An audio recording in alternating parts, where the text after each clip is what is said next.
Michael Harmon never saw the first bullet coming. His wife Jenna had smiled at him just seconds earlier. In the quiet woods outside their Georgia town, a romantic surprise turned into a calculated ambush. 7 bullets tore through Michael's body, fired by Troy Beck, Jenna's secret lover. But against all odds, Michael survived, woke up from a coma, and began a journey that no one, not even his betrayers, saw coming. Michael Harmon had everything a man in his 40s could hope for. Jenna didn't want to leave Michael, not yet, but she wanted to feel something again. So when she started working part-time at Sunglow Tanning Salon, she wasn't looking for anything serious. She just wanted a break from being invisible. He lived in a peaceful Georgia suburb where people knew each other by name, waved from driveways, and brought over casseroles during the holidays. He hated working at the gym, hated answering to anyone. When he found out that Jenna was married to a man who owned a successful dealership and lived in a house 10 times bigger than his apartment, something clicked in his head. He started asking Jenna about her husband's schedule, his habits, whether he kept a gun in the house, and if he had life insurance. At first, Jenna laughed it off, thinking he was joking. But Troy wasn't joking. For a moment, he thought he heard Jenna's voice whispering something close to his ear, but it didn't make sense. The scene was grim, blood smeared across the seats, the passenger door left wide open. There was no sign of a body, but based on the amount of blood, authorities feared the worst. Jenna was contacted and appeared distraught. She told police that Michael had stormed out after a fight and never came home. She claimed she didn't know where he had gone, that she had been asleep when he left. Her performance was convincing, but a few officers noticed the cracks. She wasn't crying, her hands didn't shake. Her story had no emotion, just words on repeat. Then there was only silence. He managed a successful car dealership that brought in more than enough to afford his 2-story home, a new SUV, and a modest boat he only used once a year. He ran back to the road and called 911. He tried to be more present, even bought her flowers one Friday evening, but she barely reacted. Meanwhile, Troy stayed out of sight, and Jenna avoided phone calls from concerned relatives. The truth was beginning to press in from all sides. He spent more time at work, convincing himself he was doing it for them. Michael barely had time to recognize the man before he heard the first gunshot. He was covered in dirt and blood, his breathing shallow, his body riddled with bullet wounds. Somehow, none of them had hit his heart or spine. It was a miracle. The impact hit his shoulder and knocked him back against the seat. More shots followed, fast, brutal, unrelenting. Doctors didn't know if he would make it through the night. For Jenna, the nightmare had only begun, because the man they thought was dead was still alive, and he remembered everything. He felt heat tearing through his chest, his arm, then his neck. He tried to speak, but blood rushed into his mouth. His vision blurred as the door opened, and someone yanked him out of the car, tossing his body into the brush like garbage. On the night it all began, he came home to find Jenna in the kitchen, oddly affectionate. She told him she had planned a surprise, something to rekindle their spark, and asked him to take a drive with her after dinner. Michael, eager to connect, agreed without hesitation. On paper, it looked like the American dream, and from the outside, no one would suspect that something was deeply wrong behind the closed doors of 1412 Lanewood Drive. Jenna said it was a special spot. She had found a scenic area near an old trail where people used to camp. Michael thought it was strange, but didn't question it. It wasn't until they pulled into a narrow dirt path surrounded by woods that he began to feel uneasy. There were no lights, no signs of other people, just trees and shadows. Jenna Harmon, his wife of 11 years, was younger than Michael by 6 years. She had met him when she worked as a receptionist at the same dealership. And what started as a flirtatious smile over coffee breaks turned into marriage after only a few months of dating. At first their chemistry was electric, but time, routines, and Michael's work-heavy lifestyle dulled everything to a slow simmer. He worked as a personal trainer at a local gym and came into the salon for a spray tan before a bodybuilding competition. He flirted with Jenna right away, and she didn't resist. Within days, they were texting. Within 2 weeks, they were meeting in his car after work.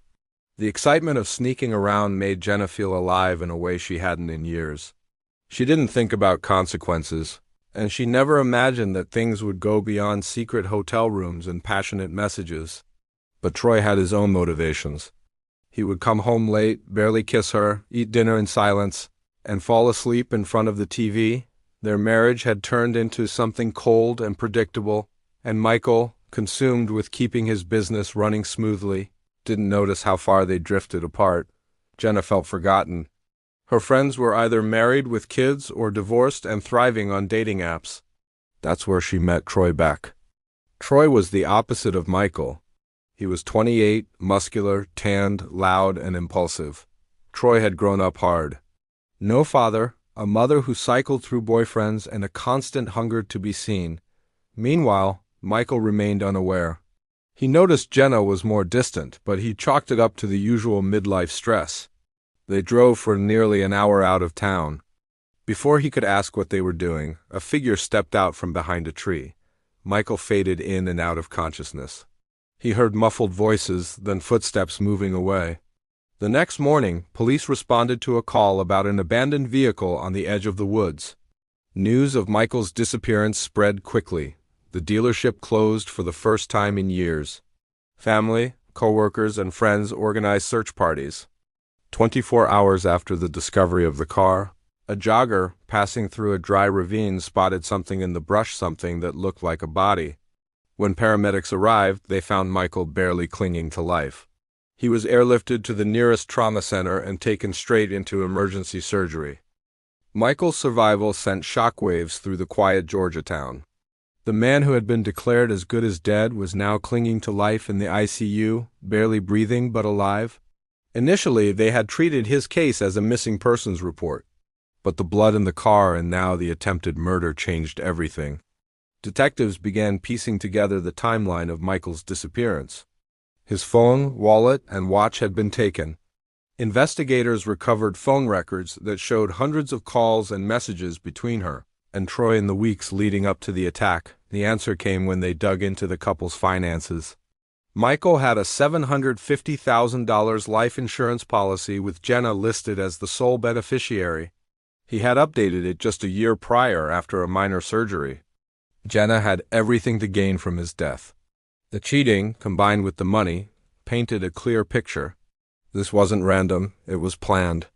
Some of the messages were vague but implied planning phrases like "tonight" and "make sure he doesn't know." In one voicemail, Jenna told Troy, "I'm so tired of living this lie." A warrant was issued for both Jenna and Troy's arrest. They used cash only and stayed in motels under fake names. He asked the nurses to bring him a list of detectives working the case.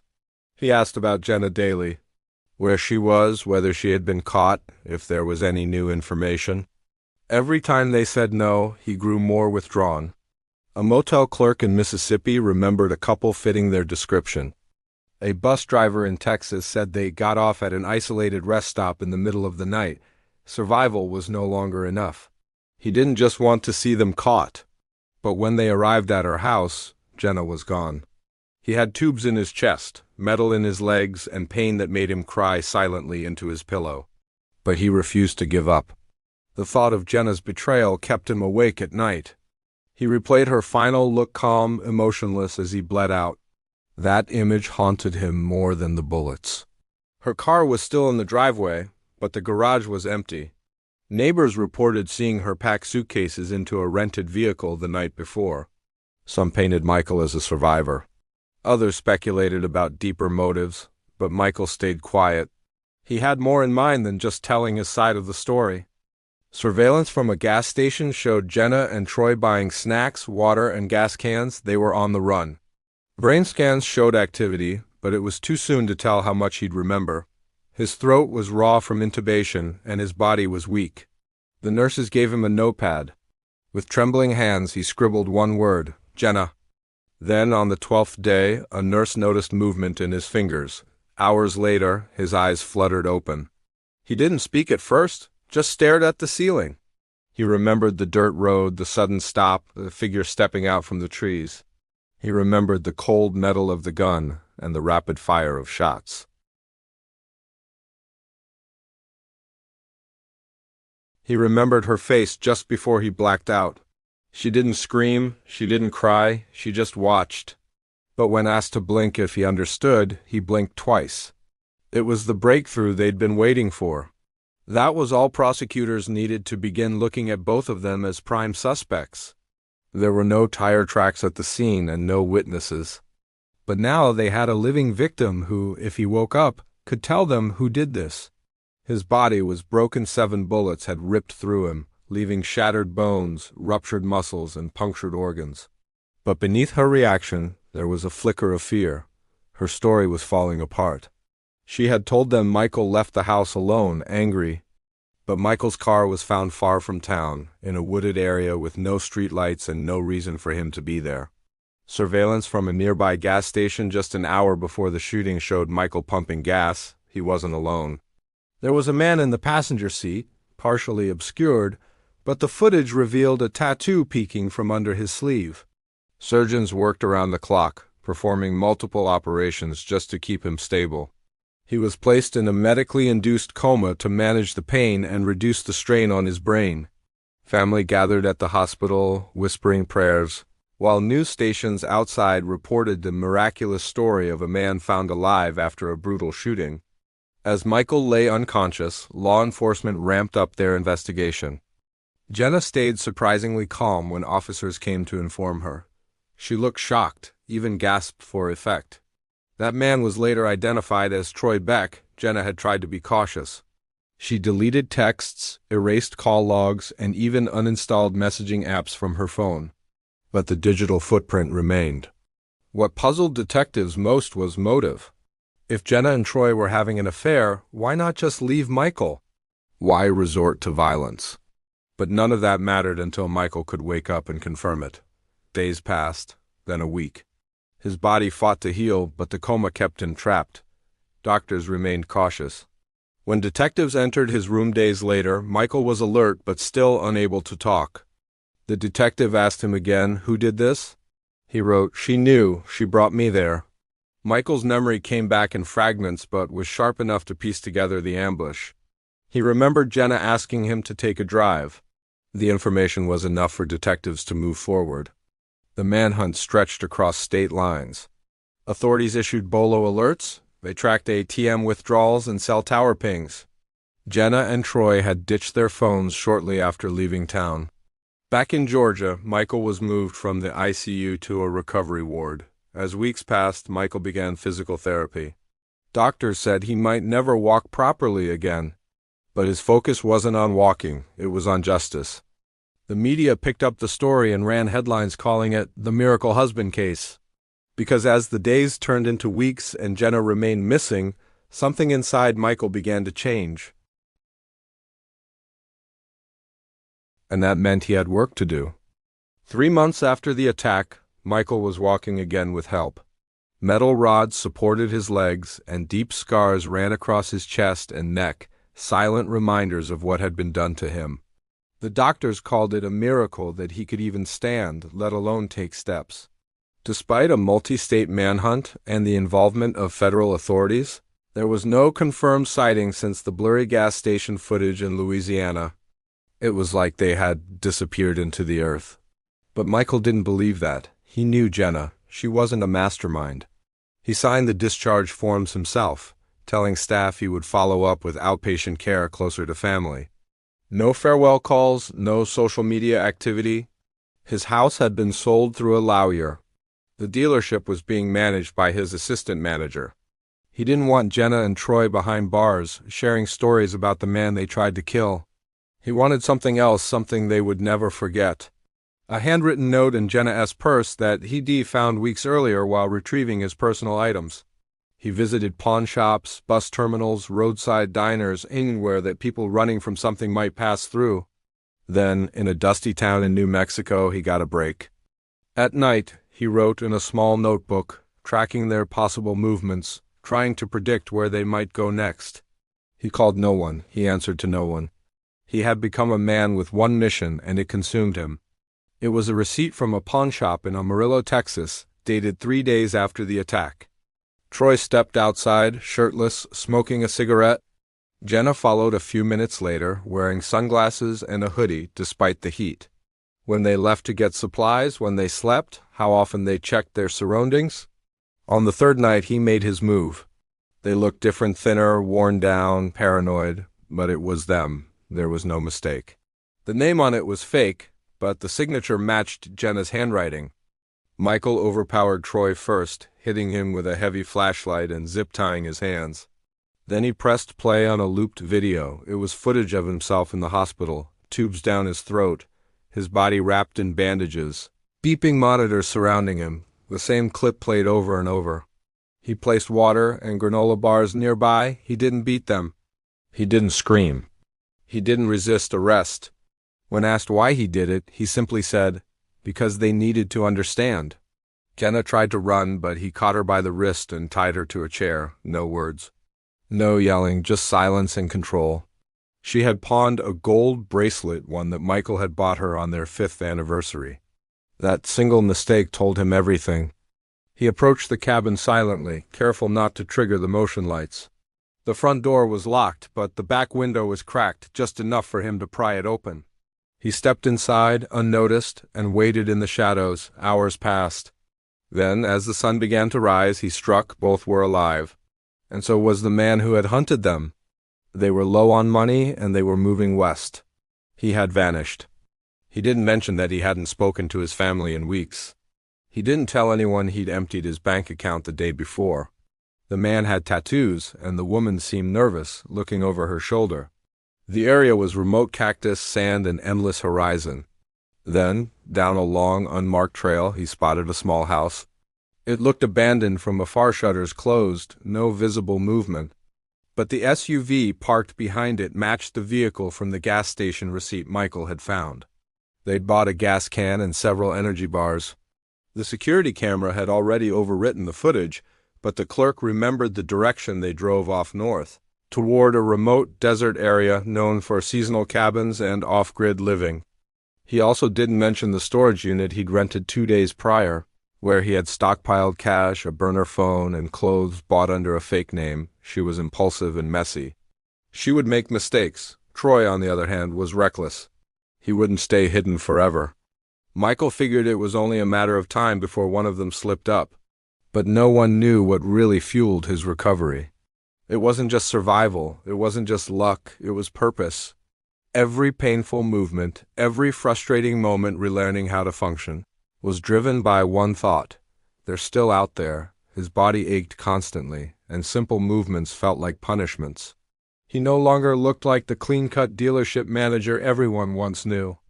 His face was thinner, his eyes more sunken, and the easy smile he was known for had vanished. The man who had woken up from a coma was not the same man who had been shot. Something had hardened in him, something cold. His physical therapists were amazed at his progress. Jenna and Troy had now been missing for nearly 10 weeks. But he wasn't going to wait. One early morning in October, Michael checked out of the hospital against medical advice. By the time the hospital realized he was gone, Michael was already heading west in a rented SUV, alone and silent. His plan wasn't polished. It wasn't methodical. But it was burning with clarity. He didn't want justice through the court system. Michael had one clue that hadn't been shared with police. Michael began his search city by city. He paid cash for cheap motel rooms using aliases. 2 months passed with no results. He began to doubt himself. Maybe they had left the country. Maybe they were already dead. A gas station clerk remembered a couple who matched the photos Michael showed him. Michael didn't hesitate. He drove through the night, following broken roads and dirt paths. He waited. For hours, he watched from a distance using binoculars he had picked up days earlier. Just before sunset, he saw them. Michael didn't act immediately. He watched them for 2 more days. Learned their patterns. He waited until just after midnight. No moon. They woke up to terror. He set up a small television in front of them. He just let them sit there, powerless. When police eventually found them days later after a local ranger reported an abandoned SUV, they discovered Jenna and Troy tied up, dehydrated, shaken, and traumatized.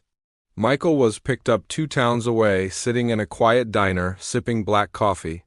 And in that moment, The world began to see what survival really looked like when pain turned to purpose and justice turned to something darker.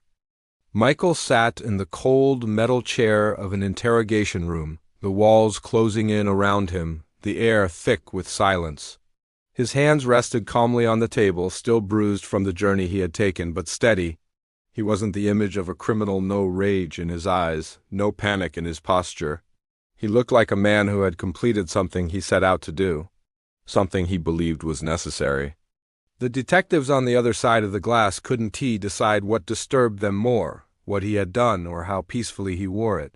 He told them he didn't want to kill anyone. Legally, what Michael did was kidnapping and unlawful detainment. But morally, it wasn't so clear. The court of public opinion erupted in debate. Some saw Michael as a hero, a man who turned pain into poetic justice. Inside the courtroom, Michael appeared calm, clean-shaven, wearing a simple suit. He didn't look like a victim or a criminal. He said he had a choice to let the system work or to make them feel what he felt. His sentence was 5 years in prison, reduced to 3 with good behavior due to the extreme trauma he had suffered.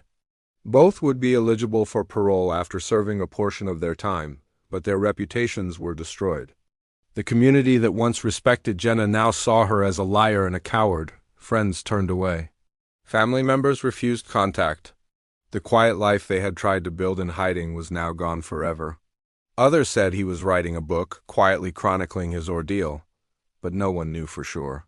He had become a ghost, a man who had lost everything, died once, come back, and disappeared again. Public support for him was overwhelming. People wrote letters to the judge, started online petitions, and sent him thousands of messages in solidarity. He kept to himself, worked in the prison library, and refused every interview request. He became somewhat of a myth and urban legend that lived in news archives and podcasts. Some inmates called him the Comeback, a nickname he never acknowledged. Some called for the charges to be dropped entirely. Others warned that glorifying revenge was dangerous. But one thing was certain, no one doubted that. Michael had been the victim of a betrayal so deep it shattered something inside him. So he made them powerless. He gave them time. Time to sit in fear, time to regret. He said he had thought about killing them, but in the end, he didn't want blood. He wanted truth. He wanted them to live knowing he survived and came back stronger. He looked like someone who had been through fire and emerged as something else entirely. Jenna refused to make eye contact. Troy fidgeted constantly, his jaw clenched, his eyes darting nervously every time Michael shifted. Others labeled him dangerous, unhinged, and unable to let the law do its work. The media exploded with headlines. Husband turns the tables on cheating wife and lover. Vigilante justice or calculated crime? His old neighborhood was filled with new families. The dealership had been sold. He didn't return to his former life. Instead, he vanished into the background, taking only what he needed and leaving everything else behind. 7 bullets couldn't stop him. He just wanted them to sit with what they'd done. To feel the fear he had felt, to lie awake like he had, unsure if they would make it to morning. He described the nights he lay in the hospital bed, unable to move, unable to scream from pain, and how he imagined them dancing, laughing, free. That imbalance had gnawed at him, and so he had rebalanced it. Back at the cabin, officers were still processing the scene. It was unlike anything they had dealt with. No blood, no weapons, no signs of physical torture, just 2 people tied to chairs with plastic zip ties, faces sunburned, lips cracked, and minds clearly broken. The physical evidence, the phone records, and Michael's testimony formed a solid case. But Michael, too, was charged. The prosecution couldn't ignore the fact that he had tied up 2 people and held them against their will, regardless of motive. He described the attack in vivid detail, the moment the first bullet hit, the feeling of cold dirt against his face, the slow fading of sound and light. He spoke about waking up in the hospital, unable to move, not knowing if he would ever walk again. He recounted the moment he realized Jenna had set him up. He spoke with no rage, no tears, just facts calm and clear. Troy, on the other hand, couldn't stop talking. Water, protein bars, apples. He had cleaned up after them. He didn't physically hurt them, but he never spoke, never showed anger, never explained. The horror lay in the quiet. the hours of reflection they were forced to endure. Troy broke first, screaming at the empty room, then begging Michael to kill him. Jenna followed soon after, whispering apologies to no one. His words slurred from dehydration and fear. He claimed Michael was trying to kill them, that he was insane, that he'd broken in during the night and taken their phones. But nothing in the house was destroyed. There were no injuries.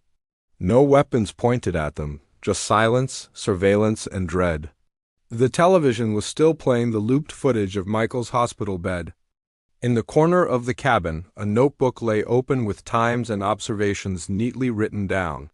Michael had logged their sleep cycles, when they cried, when they stopped talking to each other. It wasn't just revenge, it was psychological warfare. Jenna had refused to speak. Her eyes stared straight ahead as paramedics checked her vitals. For days, Michael had kept them fed just enough to keep them conscious. Michael, when asked why he didn't call the police or let the justice system handle it, responded with a stillness that chilled the room. The district attorney faced a dilemma. Jenna and Troy were arrested and charged with conspiracy to commit murder, attempted homicide, and fleeing to avoid prosecution. The trial was one of the most publicized in the state's recent history. When Michael took the stand, the courtroom fell silent. When asked about what he did to Jenna and Troy in New Mexico, he didn't deny it. The jury deliberated for days. In the end, Michael was found guilty of unlawful detainment, but not guilty of kidnapping with intent to harm. Jenna was sentenced to 20 years in prison. Troy received 15. Michael, meanwhile, served his sentence in a low-security facility. By the time he was released, the world had changed. There were rumors that he had moved to the mountains, that he worked as a carpenter under a new name. But wherever he was, one thing was certain. Michael Harmon had not just survived 7 bullets. He had survived betrayal, silence, and the darkest parts of the human soul. And in doing so, he made sure the people who broke him would never forget the man they failed to kill.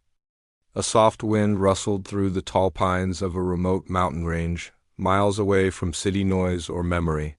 A small cabin stood quietly at the edge of a frozen lake, smoke curling from the chimney. Inside, a man sat at a wooden table, hands rough, face lean, eyes aged far beyond his years. Michael Harmon no longer wore the identity the world once knew. The man who had crawled out of a ditch with 7 bullet wounds and a shattered soul had vanished into stillness, far from the headlines, the trials, the noise. But the past never stayed buried for long, not for men like him. 3 years in prison hadn't broken Michael, it had cleansed him. It stripped away distractions and left him with nothing but time to think, to rebuild himself in silence. He read books about survival, psychology, grief. He worked out alone day after day until his limp faded. He ignored the curious stares of inmates who'd heard the rumors. He didn't speak about Jenna or Troy. He didn't have to. His story was already legend, whispered like folklore behind bars. When he was released early on good behavior, there were no reporters waiting, no family. Just cold air and an envelope containing his new ID, a few $100s, and a bus ticket. He never used the ticket. Instead, he walked out of the gate, got into a rusted truck waiting 2 blocks away, one he had bought through a contact while still inside, and drove until there were no streetlights left behind him. He didn't want revenge anymore. He wanted peace. But peace, for someone like Michael, was complicated. The world saw him as a symbol of strength, survival, justice outside the law, but he didn't feel strong, not really. Not when he closed his eyes and saw Jenna S. face the moment she realized he was still alive. Not when he woke up gasping from dreams where the bullets never stopped. He had thought that making them feel helpless would make him feel whole again. It hadn't. It gave him control, yes, but not closure. And now, in his isolation, far removed from both justice and vengeance, he had only one companion left: truth. The truth was, he still loved Jenna once. That truth disgusted him. He replayed their life together on long winter nights, dinners she made, vacations they took, lazy mornings in bed before the dealership consumed his time. He wondered how long she had been pretending. Had she ever loved him, or was he just security? A safe man with a predictable life? Those thoughts never brought answers, only more questions. But they fueled his writing. Every day after chopping firewood and tending to the stove, Michael wrote, page after page. Not a memoir, not really. It was more like a confession mixed with a warning. He didn't care if it was ever published. He wrote because he needed to get it out, the rage, the heartbreak. The strange clarity that comes from nearly dying and coming back with a mind sharpened by pain. He wrote about how love can turn into poison, how betrayal doesn't just destroy trust, it rewrites your entire identity. Word eventually spread about where he might be. A local journalist from a nearby town tracked him down, hoping to get the real story. She showed up one afternoon uninvited, camera crew left behind on the road. Michael answered the door with an axe in hand, not menacing, just tired. She asked for one quote. He gave her 6 words, "They killed me, but I lived anyway." The quote went viral. It ended up on shirts, posters, even tattoos. Podcasts covered his case again. Netflix producers reached out for a documentary. Michael refused every offer. He wasn't interested in being anyone's hero. The world had already taken enough from him. He wasn't giving them his peace too. But peace was temporary. One snowy morning, Michael received a letter postmarked from a state prison. The handwriting was neat. The return address was unmistakable. Jenna. He stared at the envelope for hours before finally tearing it open. Inside was a single sheet of lined paper. She didn't ask for forgiveness. She didn't beg. She just said she thought about him every day. That she didn't understand what she was doing back then.